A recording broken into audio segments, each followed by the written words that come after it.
Hello, कौन? सुदर्शन भाई, ओम शांति। अच्छा, आप चिंता मत कीजिए, सब ठीक हो जाएगा। आप बाबा को याद कीजिए।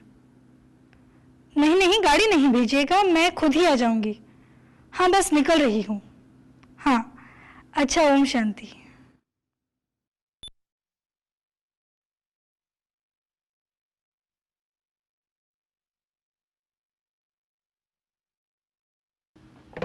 आप मुझे समझाने की कोशिश ना करें दीदी। आप क्या जाने उस नर्क में मैं क्या भोग रही हूँ।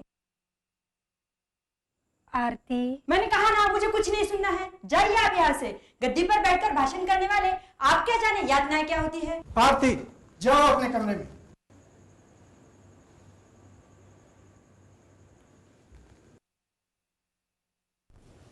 माफ करना दीदी जी। अरे आप क्या करें दीदी, बच्ची को तो देकर सब कुछ विदा किया था, और वो क्या? वो शराबी निकला, करेक्टरलेस निकला। मारपीट गाली गलौज से आरती बहुत ही शांत है। मुझे तो समझ में नहीं आता मैं क्या करूं। अब लगता है मैंने बेवजह आपको यहाँ बुलाया, उसने आपका भी अपमान कर दिया। भाई साहब, आप दोनों दुखी मत होइए। आरती की मनोस्थिति फिलहाल कुछ भी सुनने की नहीं है, पर मुझे पूरा विश्वास है कि वो अपने आप ही रियलाइज करेगी। आप धीरज रखिए। अच्छा, चलती हूँ। ओम शांति। ओम शांति। ओम शांति। ओम शांति दीदी। ओम शांति। अब 4 दिन से मुरली क्लास में नहीं आए। दीदी इतना बदमाश हो गया है, बात मत पूछे, सुनता ही नहीं है। ए, तू ही नहीं सुनती। अरे, इस तरह बात करते हैं बड़ों के साथ, बहुत बुरी बात है। सॉरी दीदी। सॉरी नहीं, सारी बुरी बातों से दूर रहना है, समझे? जी दीदी। और सुनो, रेगुलरली क्लास करनी है। अच्छा? ओम शांति। एक बात कहूँ दीदी? मैं जानती हूँ नीलिमा, तुम क्या कहना चाहती हो। यही ना कि ये दोनों यहाँ आने से पहले कितने डिस्टर्ब थे। हाँ? लेकिन अब राजयोग से दोनों सेट हो गए हैं। अच्छा हुआ बेचारे के गृहस्थी टूटने से बच गई। दीदी सो गई क्या? नहीं तो, मैं तो बाबा को याद कर रही थी। दीदी, हम सभी बहनें यह जानना चाहती है कि आप ज्ञान में कैसे आई। हाँ दीदी, प्लीज बताइए ना। आज नहीं। प्लीज दीदी। दीदी, आप हमेशा टाल जाते हैं, आज हम जानकर ही रहेंगे। देखो, तुम बहनें समझने की कोशिश करो। आज नहीं। दीदी, अरे आरती, तू इतनी रात गए? आओ। आई एम सॉरी दीदी, मुझे ऐसा नहीं करना चाहिए था। मुझे माफ कर दीजिए दीदी। अरे पगली, मुझे बुरा ही कब लगा था जो तुम्हें माफ कर दूं? उस वक्त तुम नहीं, तुम्हारे ऊपर सवार क्रोध बोल रहा था। अच्छा चलो, अब अच्छे बच्चों की तरह आंसू पोंछ डालो। लो, मैंने आंसू पोंछ लिए, पर इन बहनों के साथ साथ मैं भी जानना चाहती हूँ आपके पूर्व जीवन के बारे में। आरती, वो जीवन मैं बहुत पीछे छोड़ आई हूँ। वैसे भी बहुत रात हो चुकी है, अब तुम घर जाओ। नहीं दीदी, आज आप नहीं बताएंगे तो मैं फिर से रो पड़ूंगी। और वैसे भी दीदी, आज रात मैं यहीं रुक जाना चाहती हूँ, आपको ऐतराज न हो तो। ठीक है। वैसे आज सुबह जो तुम गुस्से में बोल गई, उन शब्दों ने मुझे थोड़ी देर के लिए अतीत की ओर मोड़ दिया था।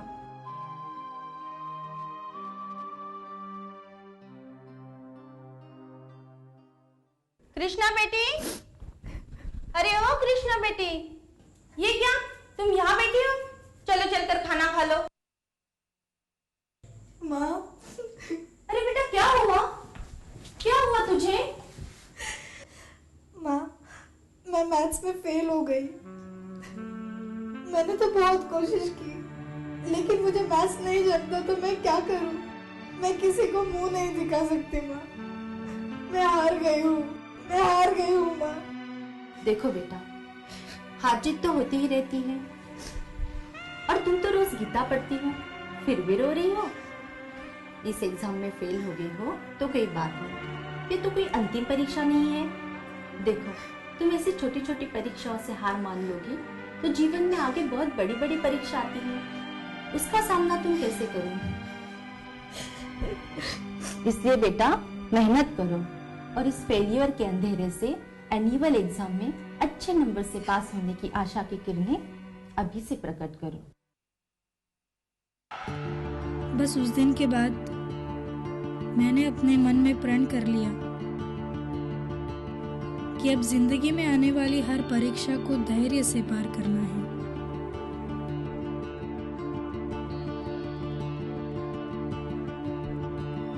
फिर मैंने कभी फर्स्ट क्लास आना नहीं छोड़ा और देखते ही देखते दिन बीतते गए। उस बीच मैंने डांस क्लास भी ज्वाइन कर लिया था।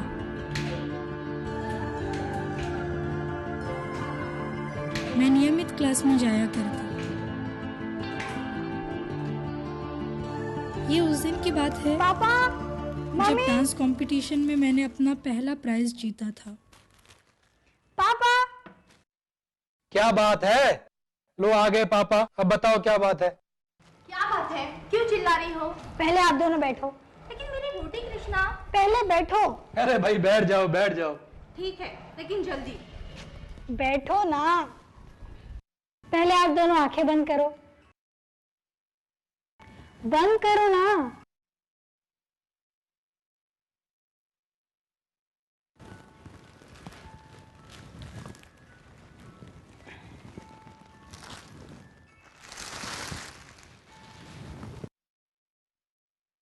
अब आंखें खोलो।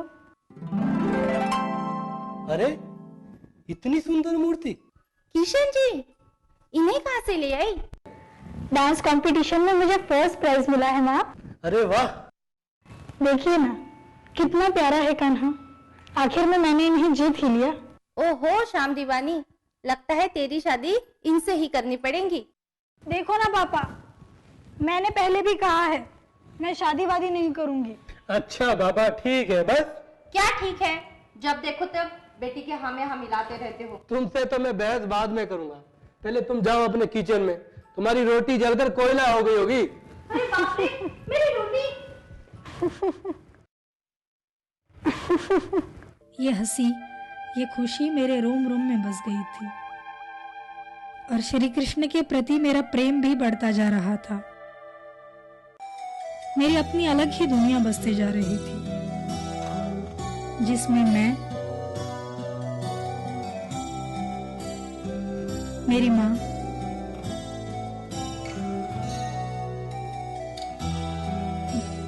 मेरे पापा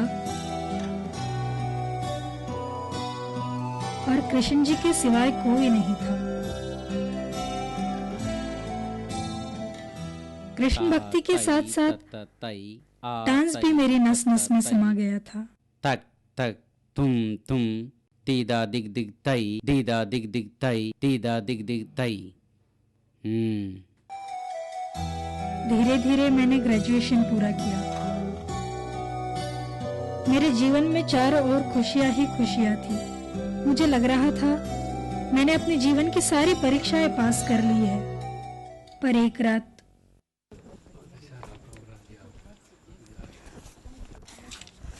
अच्छा लग रहा था ना। ये लो, कृष्णा भी आ गई। अंकल आज कृष्णा को यही रहने दीजिए ना। हमारी तो छुट्टी है, भले रहे। नहीं नहीं आज नहीं, मैं कल फिर आऊंगी, ठीक है? प्रॉमिस? प्रॉमिस। अच्छा जी बेटा। अच्छा हम चलते भाई साहब।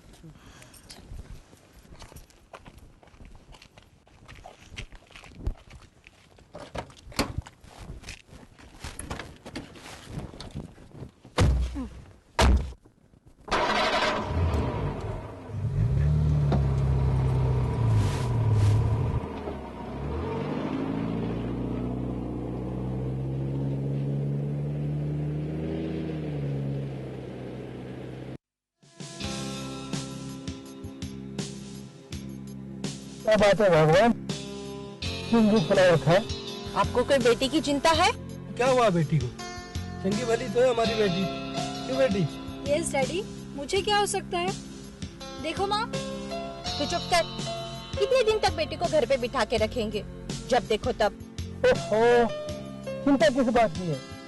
अभी उसकी उम्र ही क्या है? बाबूजी आप माँ की बातों में मत आइए, आप आगे देखिए। हाँ हाँ, बुड्ढी बना के रखो इसे, फिर सारे समाज में लोग हम पे ही। हम पर ही क्या? बोलो बोलो। हम पर ही ताने कसेंगे। ओहो, तुम चिंता मत करो, जब भगवान चाहेगा सब अपने आप हो जाएगा। पिताजी!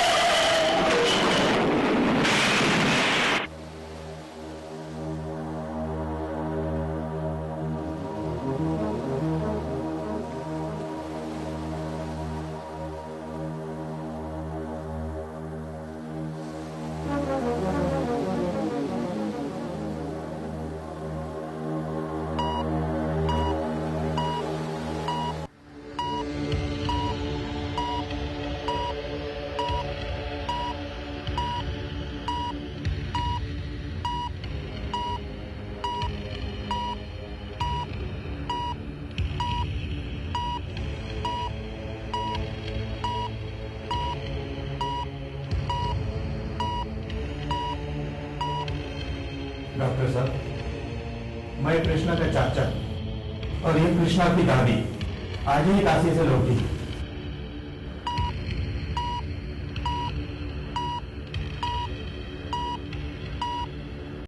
डॉक्टर साहब, कैसी है कृष्णा बेटी? देखिए दादी जी, कृष्णा वैसे अभी ठीक है, सब्र रखिए दादी जी, सब कुछ ठीक हो जाएगा।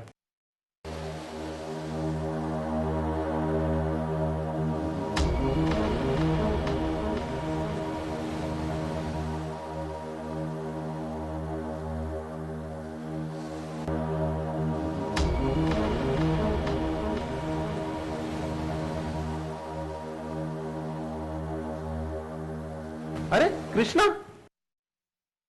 Nurse, ward boy!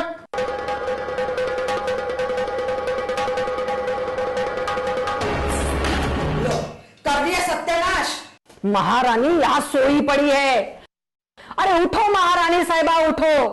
यहाँ से पोछा मारने के बाद तुम्हें मेरे लिए नाश्ता भी तो तैयार करना है। दादी दादी देखो ना कपड़े कैसे इस्त्री किए कृष्णा ने। ये काम ठीक ढंग से करे तब ना। अरे सुन रहे हैं क्या? दादी दादी क्या है? मेरी स्कूल ड्रेस कहाँ है? मुझसे नहीं, इससे पूछ, इससे। भैया आपका स्कूल ड्रेस रेडी है, वो आपके स्टडी टेबल के पास रखा है। अच्छा कृष्णा, नाश्ता बनाने के बाद मेरे रूम की सफाई भी कर देना। शारदा, बस करो, इस बेचारी पर इतना जुल्म न करो। भैया ने बड़े प्यार से पाला था इसे, और तुम? देखो जी, बकवास मत करो। अब इसे जन्म भर पालना है तो क्या मुफ्त में रोटियां तोड़ेंगी? तुमसे तो बात करना ही मुश्किल है। अरे जरा तो शर्म करो।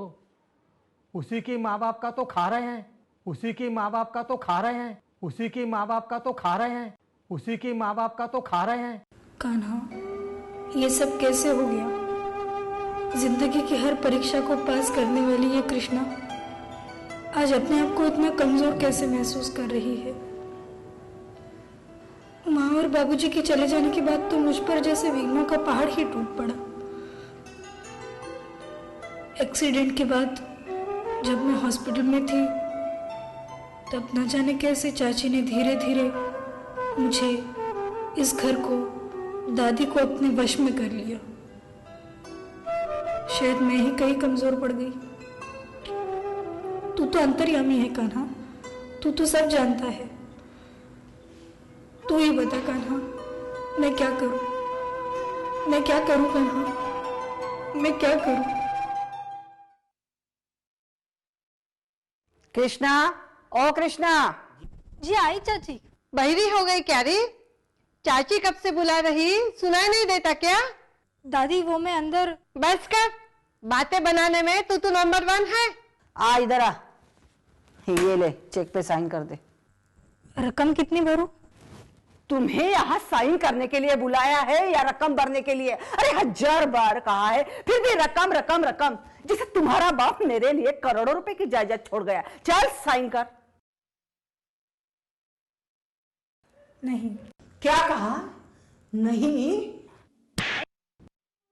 और फिर दौर शुरू हुआ मारपीट का।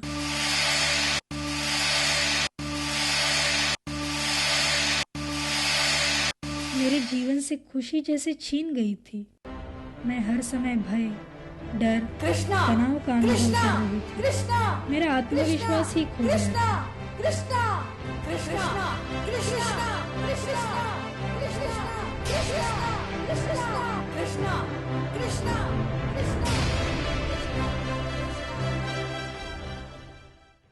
उन दिनों रात रात मैं अपने कमरे में किशन जी की मूर्ति के साथ घंटों बातें करती। उन दिनों में मेरा साथी सिर्फ एक ही था, कान्हा। कान्हा, मेरे माता, मेरे पिता, मेरे सखा तुम ही तो हो। सुबह से रात तक कितना सबको खुश रखने की कोशिश करती हूँ, फिर भी सब मुझसे नफरत करते हैं। यहाँ तक कि दादी भी मेरी जान के दुश्मन बन गई। तू ही बता कान्हा, मैं क्या करूं? मैं क्या करूं कान्हा? मैं क्या करूं? कृष्णा,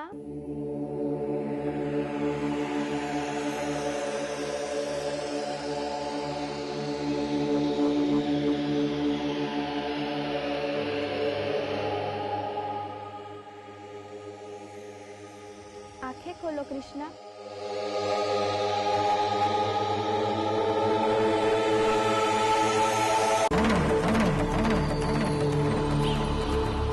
इस तरह मुझे कभी कभी किशन जी के अनुभव होते रहते। और एक दिन जब मैं बहुत बीमार थी, तब मेरी बुआ मुझसे मिलने आई। अरे अरे, क्या हो गया मेरे बिटिया को? भैया, मुझे बिल्कुल अच्छा नहीं लगा कृष्णा की हालत देखकर। कितना कमजोर हो गई है वो। क्या करूं दीदी, मैंने उसे बहुत समझाया मगर। रहने दो, मुझे सब पता है। कृष्णा, तुम कहीं नौकरी तो नहीं ढूंढ रही थी? हाँ बेटा, दीदी ठीक कहती है। इस नर से थोड़ा बाहर रहोगी तो तुम्हें चेंज मिलेगा। मैं तुम्हारे लिए नौकरी ढूंढता हूँ। कहीं नहीं जाएंगे कृष्णा। अरे भगवान, यहाँ मैं तुम्हें समझाता हूँ। ये ऐसे हमेशा बीमार पड़ते हैं ना, तो दवा दारू का खर्चा हमें भी करना पड़ता है। अगर ये नौकरी करेगी तो पूरी की पूरी पगार अपनी, समझी? अच्छा। हाँ ठीक है। मुझे छुट्टी मिल गई और मैंने एक स्कूल में टीचर की नौकरी ज्वाइन कर ली। एक दिन अचानक मेरी कमला से मुलाकात हो गई। कमला मेरी पुरानी सहेलियों में से थी। एक्सक्यूज मी, ये HG इंटरनेशनल स्कूल है ना? जी हाँ। चलो सुनिए, आप कृष्णा हो ना? कमला? हाँ। ऐसी है मेरी कहानी। खैर तू सुना, तेरा क्या चल रहा है? मेरा तो बहुत अच्छा चल रहा है। कृष्णा, एक बात पूछूं तुमसे? मुझे लगता है तुमको शांति की बहुत जरूरत है। सच कहा तूने कमला। अगर तुम्हारे पास वक्त हो तो मैं तुम्हें एक जगह ले जाना चाहती हूँ। वही तो प्रॉब्लम है। घर और स्कूल से बाहर निकलने का तो मैं सोच भी नहीं सकती। घर में चाची और स्कूल में प्रिंसिपल। प्रिंसिपल की तो चिंता मत कर, मैं बात कर लूंगी कल उनसे। नहीं नहीं, मैं आपको छुट्टी नहीं दे सकता। आप हमेशा ही लेट आती हैं और जल्दी चले जाना चाहती हैं। नहीं sorry, so please. Sir please, आज का दिन आप मैनेज कर लीजिए ना, आपकी बहुत हेल्प होगी। आप समझती क्यों नहीं? Please sir. अच्छा ठीक है। जब हम अपने आप को पहचान कर स्वयं को परमात्मा से जोड़ लेते हैं, तभी हमें प्राप्त होती है सच्चे मन की शांति। कोई भी भौतिक वस्तु, कर्मकांड स्थायी शांति नहीं दे सकते। आज सृष्टि का अंतिम समय होने के कारण एक दूसरे से हिसाब किताब चुकतू करने का समय है। इसलिए हमारे ही संबंधी हमारे ही शत्रु हो जाते हैं, जिसका फलस्वरूप मन जो अति सूक्ष्म है अशांत हो जाता है। ओम शांति दीदी। ओम शांति सीता बहन। बुआ? अरे बुआ, इसमें चौंकने वाली बात क्या है? यहाँ तो मैं रोज आती हूँ। बुआ इससे मिलिए, ये मेरी सहेली है कमला, यही मुझे यहाँ लाई है। सीता बहन, आप कभी इन्हें यहाँ लाई नहीं? नहीं नहीं दीदी, इसमें दोष इनका नहीं है, मेरा ही नसीब खराब है। इन्होंने तो कई बार मुझे बताया था, कोई बात नहीं कृष्णा, तुम 7 रोज के राजयोग पाठ के लिए समय निकालो। हाँ कृष्णा, 7 दिन का कोर्स तुम्हें कर लेना चाहिए। सच कहो दीदी, आपकी बातें सुनकर ऐसा लग रहा था मानो मेरी माँ ही मुझे समझा रही हो। मुझे यहाँ से जाने का मन ही नहीं करता, लगता है सदा यही रह जाऊं। खैर चलती हूँ, स्कूल छूटने का समय हो गया है ना। अरे पैर नहीं छूते, कन्या तो स्वयं पूजनीय होती है। अच्छा चलते हैं। अच्छा, ओम शांति। ओम शांति।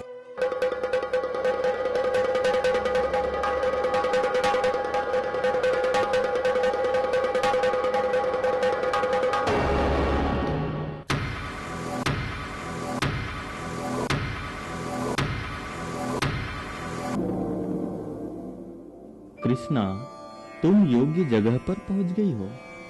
यहीं से तुम्हें परमात्मा का सत्य परिचय मिलेगा।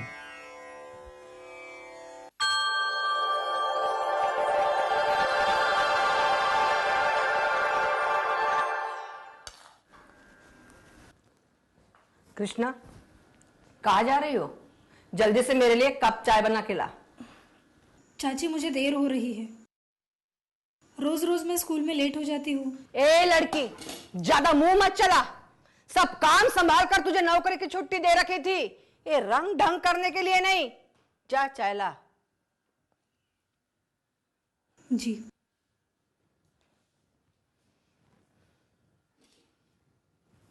बड़ी आई नौकरी करने वाले। उस दिन भी मुझे स्कूल में देरी हो गई। कृष्णा, आज मैं आपको फाइनल वार्निंग देता हूँ। ये रोज रोज लेट आने का नाटक स्कूल के डिसिप्लिन को खराब करता है। बाकी बोर्ड के सारे मेंबर भी आपके अगेंस्ट हो गए हैं। सर, आगे से ख्याल रखूंगी। अरे क्या खाक ध्यान रखूंगी? एक लड़की तो नहीं संभाली जाती तुमसे। देखती नहीं हो कैसे हाथ से निकलती जा रही है। मैंने सोच लिया है, अब कृष्णा की शादी करा देंगे। अरे ऐसी बांझ को कितने दिन संभालेंगे? बहू, लेकिन उसके पैसे का क्या करेंगे? अरे पैसा तो उसके नाम है ना। इसका मैंने सब सोच लिया है। लड़का अकेला है, गरीब है, बाप भी नहीं है, और उसकी माँ मेरे रिश्ते में लगती है। सब अपने मुट्ठी में रहेगा।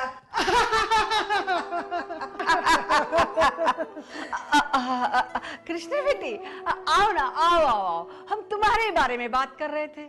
मैंने सब सुन लिया है। मैं ये शादी नहीं करना चाहती।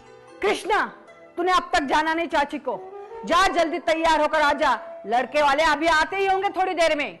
पर चाची, कान खुलकर सुन ले लड़की, तेरी शादी होकर रहेगी। रोमा, ए रोमा, जी मम्मी। इसे जल्दी लेके जा और तैयार करके ले आ।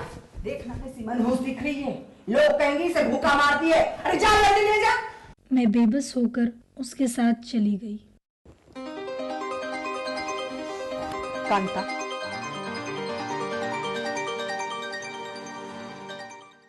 यह है कृष्ण।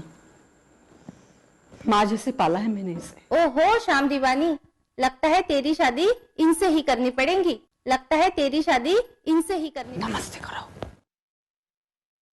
जी नमस्ते। देखिए, मैं आपसे कुछ कहना चाहती हूँ। हाँ हाँ बेटी कहो। जी मैं ये शादी नहीं करना चाहती। क्या? जी हाँ। वाह शारदा वाह, मेरे से बेईमानी। ऐसी लड़की का मैं क्या करूंगी। समझ गई तेरी चालाकी। चल उठ, मेरी तरफ क्या देखता है, चल उठ। कांताबेन, कांताबेन सुनो मुझे तो, तुम्हारी कुछ नहीं सुनो तो सुननी। कांताबेन। शारदा, सुनो तो शारदा।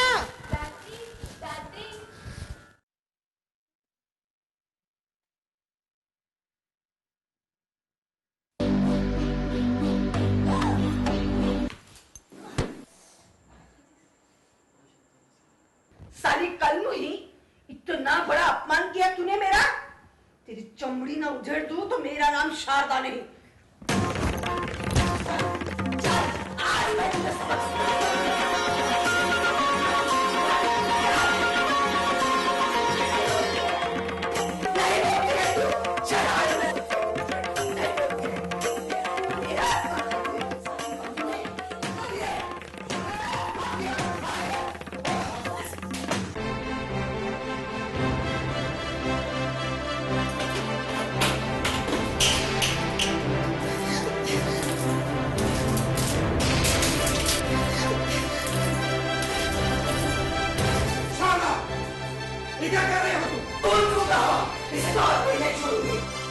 करोगी? हाँ, मार डालोगी इसे? हाँ, मार डालोगी, जिंदा जला डालोगी आज इसे।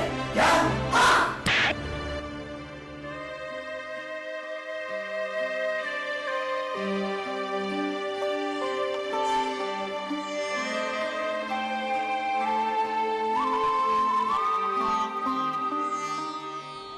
कान्हा, ये कौन से जन्मों का बदला ले रहा है? क्या पाप किए हैं मैंने? अब मुझसे बर्दाश्त नहीं होता, सहन नहीं होता। मैं हाथ जोड़ती हूँ। मैं हार गई हूँ, हार गई हूँ। कृष्णा, सर्व अंधकार समाप्त हो रहा है। भविष्य के सुनहरे अवसर तुम्हारी प्रतीक्षा में है। तुम मेरी हो जाओगी, तुम मेरी हो जाओगी। कृष्णा, इस पर साइन करो।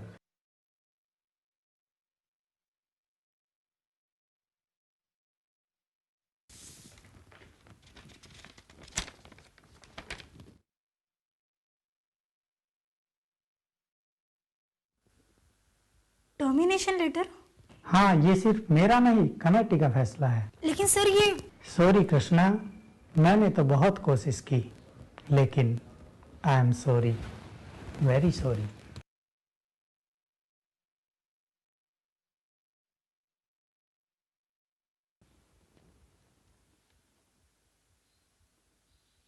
स्कूल से निकाल देने के बाद मैं उन्हीं ख्यालों में सोचते हुए जा रही थी कि मेरा नसीब अच्छा हो ही नहीं सकता। वो साक्षात्कार, वो अनुभव सब झूठा था, केवल भास था। अब मैं क्या करूंगी? उसी नर्क में वापस जाऊंगी? चाची को क्या बताऊंगी? चाचा को कैसे समझाऊंगी? यही सारी बातें मेरे दिमाग में चल रही थी कि अचानक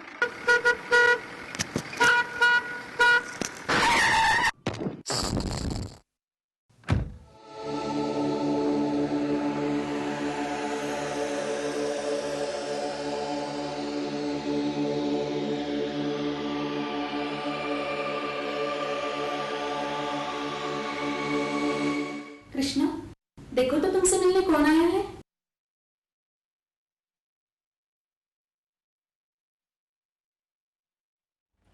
उठो नहीं, डॉक्टर ने उठने से मना किया है। अरे अरे, तुम तो रो पड़ी। अच्छे बच्चे रोते हैं भला? चलो शांत हो जाओ। इधर देखो, सब ठीक हो जाएगा। परमात्मा पे विश्वास रखो, सब ठीक हो जाएगा। सावित्री दीदी ने मेरे चेहरे को पढ़ लिया था, इसलिए शायद उन्होंने रोज मुझसे मिलने आने का निश्चय किया। दीदी ने मेरी सेवा में कोई कसर नहीं छोड़ी।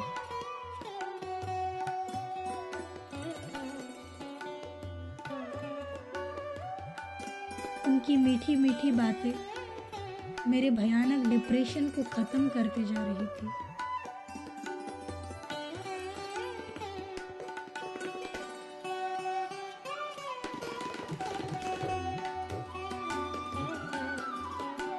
धीरे धीरे मैं स्वस्थ होने लगी। फिर भी भविष्य का आतंक मन पर छाया था। इस तरह एक दिन अस्पताल से छुट्टी लेने का समय आ गया। दीदी, मैं कुछ दिन आपके साथ रहना चाहती हूँ। कैसे है हमारी कृष्णा बेटी? अरे भाई साहब, आप खुद ही देख लीजिए। एकदम परफेक्ट, बिल्कुल पहले की तरह। भाई साहब, अगर कृष्णा कुछ रोज मेरे पास रहना चाहे तो आपको कोई इतराज तो नहीं? आप कैसी बातें करते हैं? आपके राधे से प्रयास से तो मेरी बच्ची इतनी जल्दी ठीक हो गई है। आप जैसा योग्य समझे। धन्यवाद, लो मिल गई छुट्टी। उस दिन से मेरे जीवन का महत्वपूर्ण दौर शुरू हुआ। आप कौन हो? एक आत्मा हो। आत्मा इस शरीर से पूर्णतः अलग है, जो मन, बुद्धि और संस्कार द्वारा कार्य करती है और हर कर्म का अच्छा या बुरा फल प्राप्त करती है। आत्मा निर्लेप नहीं हो सकती। अपने कर्मों द्वारा ही एक साधारण आत्मा, पुण्य आत्मा, देव आत्मा, यहाँ तक के पाप आत्मा बनती है। इसका मतलब आत्मा ही कर्म फल भोगती है। किसके द्वारा? शरीर के। ठीक कहा। जैसे इस चित्र में दिखाया है, आत्मा बिना शरीर जैसे ड्राइवर बिना कार, बिना ड्राइवर के जैसे कार चल नहीं सकती, ठीक वैसे ही बगैर आत्मा शरीर चल सकता है? नहीं, क्योंकि वो तो केवल हड्डी मांस का पुतला ही रह जाता है। बिल्कुल ठीक। इस सृष्टि के 3 भाग हैं, साकारी लोक, आकारी लोक, निराकारी परम लोक, जहाँ परमात्मा शिव रहते हैं। आत्माएं वास्तव में यहाँ की ही रहने वाली है। यही से हम जन्म मृत्यु के चक्र में सृष्टि पर आते हैं। सृष्टि चक्र के अंत में परमात्मा, गॉड या अल्लाह आकर हमें मुक्ति प्रदान करते हैं। इस समय को कन्फ्लुएंस एज, कयामत का समय या संगम युग कहते हैं। ये युग दीदी सभी सुनाती युगों थी से श्रेष्ठ है। तो दिल करता था आत्मा और बस परमात्मा उन्हें का सुनती ही मिलन रहूं। ये युग हर एक कलयुग दिन के अंत। ज्ञान के अद्भुत राज को जानने लगी थी। कृष्णा, आत्माएं, देव आत्माएं, धर्म आत्माएं, संत आत्माएं अनेक हैं, परंतु परमात्मा सिर्फ एक है। परमात्मा जिसे गॉड या अल्लाह कहते हैं, वास्तव में वो एक ही है, तो उसकी मान्यता भी एक ही होनी चाहिए। जैसे इस बुक में दिखाया है, परमात्मा का अपना कोई शरीर नहीं है, वे निराकार ज्योति बिंदु स्वरूप है। गुरु नानक देव जी कहते हैं, एक ओंकार निराकार। यीशु कहते हैं, गॉड इज लाइट। ठीक वैसे ही मुस्लिम कहते हैं, अल्लाह नूर है, अर्थात ज्योति या प्रकाश स्वरूप, इकहत्तर तारे समान। कृष्ण, राम, हनुमान, गणेश, दुर्गा आदि श्रेष्ठ देवी देवताएं हैं, परंतु परमात्मा नहीं। इस मान्यता में केवल शिव बैठते हैं। ये एक ही मंदिर है जिसमें शारीरिक मूर्ति नहीं बिठाते, लेकिन अंडाकृति लिंग बिठाते हैं। उसे ज्योतिर्लिंगम कहते। लिंग अर्थात प्रतीक, ज्योति का प्रतीक। ज्योति अंडाकृति होती है ना, इसीलिए पिंड भी अंडाकृति बनाते। इसका मतलब दीदी देवताएं अनेक हैं और परमात्मा सिर्फ एक है ना? हाँ, आत्माएं अनेक है, इसलिए शारीरिक रूप भी अनेक है। परमात्मा शिव, ब्रह्मा, विष्णु और महेश द्वारा सतयुग की स्थापना, पालना एवं विनाश का कार्य करते हैं।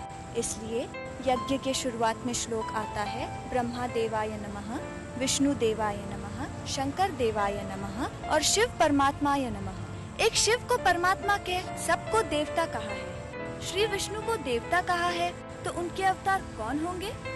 देवता। और इसलिए जहाँ देवताओं के मंदिर होते हैं, वहाँ श्री ये उपाधि लगाते हैं। जैसे श्री राम मंदिर, श्री कृष्ण मंदिर, और शिव के मंदिर पर नाथ अर्थात स्वामी या ईश्वर अर्थात परमात्मा यह उपाधि जोड़ते हैं, जैसे रामेश्वर, महाकालेश्वर, सोमनाथ आदि। कितनी मधुरता है दीदी आपकी वाणी में, ऐसा लगता है बस सुनते ही रहूं। ये तो शिव बाबा का कमाल है, जिसने ज्ञान हमें पिताश्री ब्रह्मा द्वारा प्रदान किया है। चले। इस तरह आत्मा परमात्मा के विषय में मिल रहा ज्ञान, सत्य व असत्य के भेद मेरे सामने खुलने लगे थे। उसी बीच मुझे सृष्टि चक्र के 5000 वर्ष का ज्ञान भी प्राप्त हुआ। जिसकी उत्सुकता मुझे थी, वो पल भी आ गए। कृष्णा, राजयोग सिखाने से पूर्व मैं तुम्हें श्री कृष्ण के बारे में बताऊंगी। श्री कृष्ण जी महान सतयुगी दैवी सृष्टि के प्रथम विश्वराज कुमार हैं। वे सर्वश्रेष्ठ देवता हैं, जो विश्व महाराजन बनने पर नारायण कहलाते हैं। इसलिए उनकी आरती में कहते हैं, श्री कृष्ण गोविंद हरे मुरारी, हे नाथ नारायण वासुदेव। यही आत्मा जन्म लेते लेते सृष्टि चक्र के अंतिम 84वें जन्म में नर पद को पहुंचती हैं। तब परमपिता परमात्मा शिव आकर उन्हें यह ज्ञान देते व बताते कि वे ही पहले जन्म में नारायण थे और अब फिर से संपूर्ण पवित्र बन वही पद पाना है, क्योंकि सृष्टि चक्र बदल रहा है। कलयुग का अंत होकर सतयुग आ रहा है और वह नर श्रेष्ठ कर्मों से नारायण पद को प्राप्त कर लेता है। जानती हो कृष्णा, वो नर कौन थे? प्रजापिता ब्रह्मा, जिनके द्वारा परमपिता पुनः सतयुगी सृष्टि की स्थापना का कार्य प्रारंभ करते हैं। कृष्णा, अब मैं तुम्हें राजयोग के बारे में बताऊंगी। ये योग अत्यंत सहज है। जैसे भगवान बिंदु रूप ज्योति स्वरूप निराकार है, ऐसे ही स्वयं को आत्मा समझ और फिर प्रेम और हृदय से शिव पिता से बात करो। तुम धीरे धीरे उनकी शक्तियों का अनुभव करोगी। कुछ ही समय में परमात्म प्रेम में खो जाओगी। उस रात मैं 7 दिनों के पाठ्यक्रम पर विचार कर रही थी। आत्मा, परमात्मा, ब्रह्मा, विष्णु, महेश, शिव और शंकर, कल्पवृक्ष, इन सब का भेद मैंने यहाँ समझ लिया था। कर्मकांड, व्रत वैकल्य से परे ये सहज ज्ञान ही सत्य है। जिसकी तलाश थी वो मुझे मिल चुका था। और एक रात जब मैं योग में बैठी थी तब कृष्णा, जो तुम स्वप्न साक्षात्कार देखती थी उसे कराने वाला मैं शिव हूं। तुम योग्य स्थान पर आ गई हो। तुम शिव की शक्ति बन मनुष्यों को मार्गदर्शन दो, इसी में तुम्हारा कल्याण है।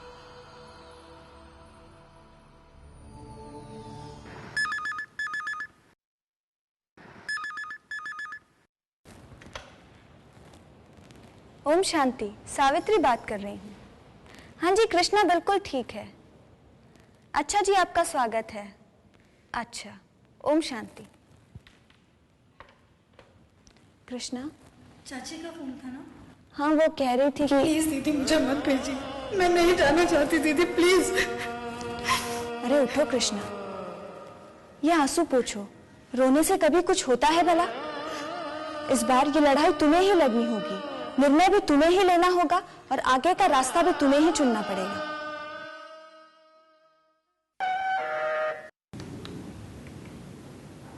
ओह शारदा बहन, आइए आइए, अंदर आइए। बैठिए। ये लीजिए प्रसाद।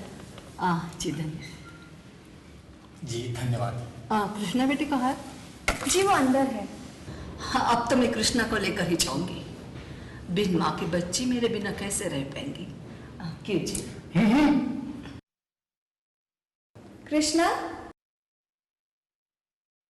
आओ कृष्णा, देखो तुम्हें लेने स्वयं चाची आई हैं। बिल्कुल ठीक।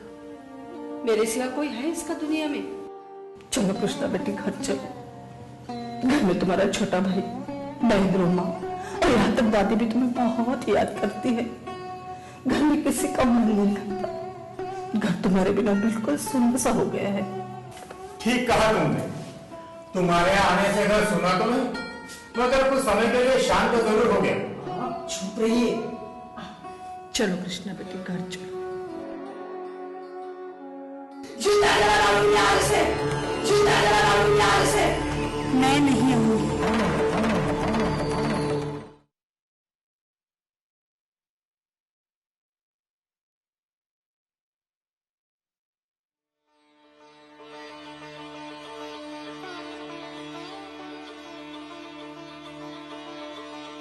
और इस तरह मैं मुक्त हो गई। सावित्री दीदी मुझे ईश्वरीय सेवाएं सिखाने के निमित्त बनी।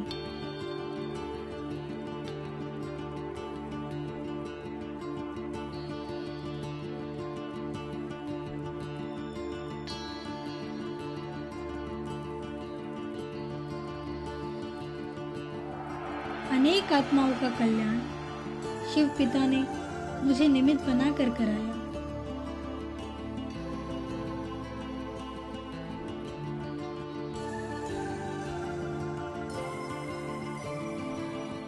और धीरे धीरे मैं कृष्णा दीदी कहलाने लगी।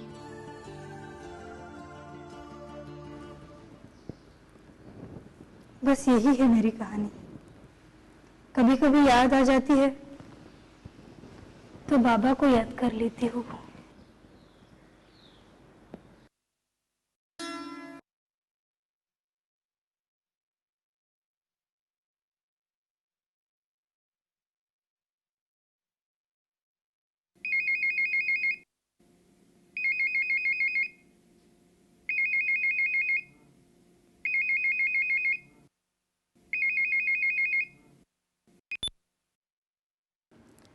हेलो, हाँ नीलेश भाई, ओम शांति। देखिए, आप बिल्कुल चिंता मत कीजिए, बाबा पर भरोसा रखिए, आपका प्रोजेक्ट सबको पसंद आएगा। और हाँ, मैं ठीक 7 बजे प्रवचन करने पहुंच जाऊंगी, गाड़ी मत भेजिएगा। धन्यवाद मेरा नहीं, बाबा का कीजिए। अच्छा, ओम शांति।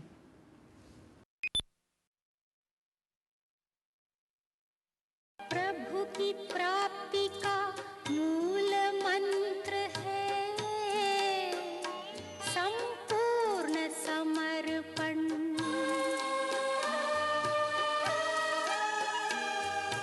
हे आत्मा चल प्रभु को सौंप